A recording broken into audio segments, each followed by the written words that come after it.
program y'omurembe aha TV West nekushikibaho Radiant Bright Spray yeyeka asaka biri ku murembe.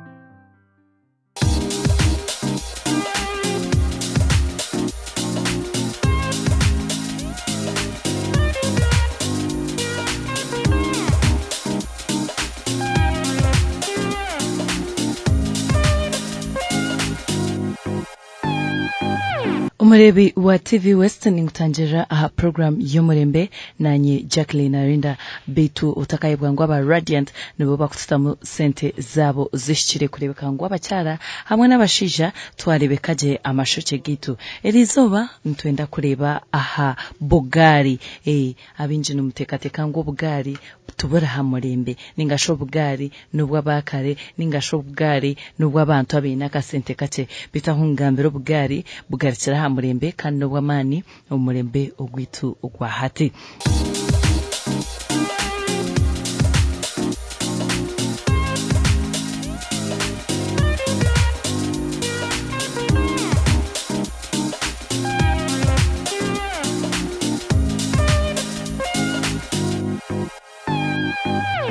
kale egare kaba ekoremerimo myinji kandi yo mutano muka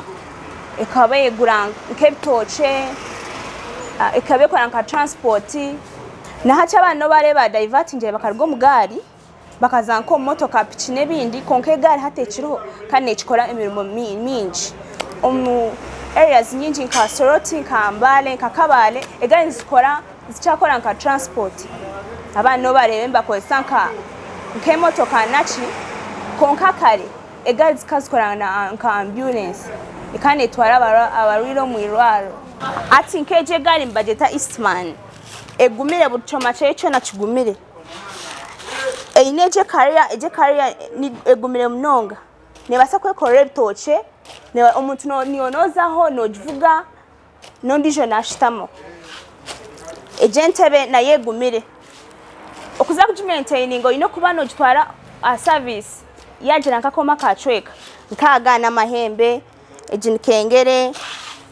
ebinebjere enena nekufuriyayo abakutina ngwe gani basa kujiba aho kuzahona no notsigads no jira ahi wagenda kore byawe ine mpira gumire ubwo mpira gumire ngo basa kutekinga like for over 6 months ukabona kuteka munko gundo go misho kandi go gwenyuma ngo basa kugenda no myaka ebiri otakakiremo gundo mpira omsi ebjere bigumire bukincho ne kiryagara hakigumire tokagera mu kutina ngo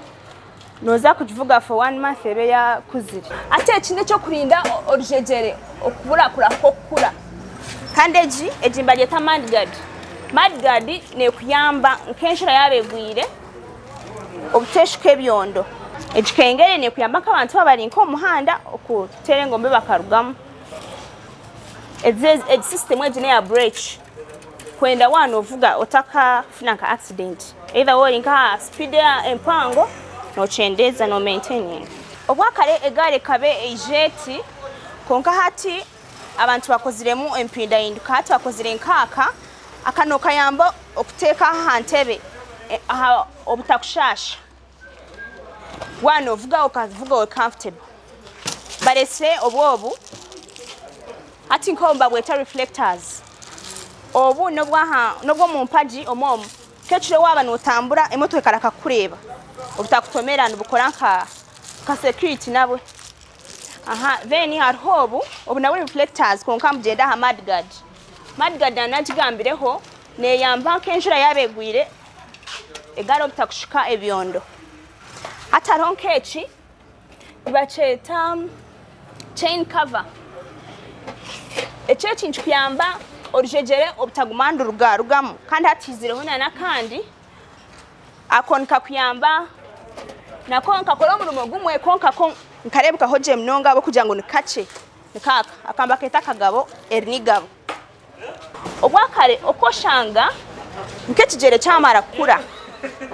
kiba kigumire kufuna ekindi kandi kije kiri important agari akwe cyagireho nkekirunda runde cyamara kutera no shanga nka wafuna nkebironda uza kuzo mu iraro ugaruka kuteka muri zindi sente zo kwaraki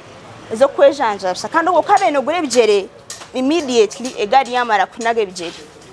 ateji omugasho gweji age study ne kuyamba waboye waba novuga then okenda kwemerera haje ngo yekorire nk'ibintu bingi no kwategari then study ogitekaho egare yemerera oyemerera no basa kwemerera ukore bucimwe cyone cyo kwenda n'ibintu byo bigumaho negari yawe yemerira hatogo ngo mugasho gwa stage nununje mnonga utakareba ari yabine wako motoka okemera na negari nayo ne kuyamba no yemera no rugagari no kore byo kwenda kora byone gari negumaho stage hariho bundo bwizire obukwenda kushemeze gari yawe hati nko babweta ebyangu no biteka mu mpaji omuntu yareba akagari kawe nako niyo nareba nka smart timasti ngobo ine motoka niyo gari yone basakora nke motoka umuntu yakareba arebe ko naka designed harebo tiremo bwa reflectors bwo mu mpaji umuntu yajirebera kuriya no bwako bw'ekiro nareba ngo huya niyo cokora no kimanya niyo no savinga no yerindo umukufuna accidents abo kuba muyamba mnongo muntu yaba ine motoka kabana kureba akareba oine nkobu naba yakurebe na komahari egaleji yo kureba naye ninke motoka ko kureba no twara emotoka mu service regularly ne galeji niko shime kwa no gitwara yargamu orjejere no gitwara immediately yargamu orhaji no zene nzibazi yempaji makunyana enyuma ngo hargamu orhaji rimwe shime kugitwara om service bakagikora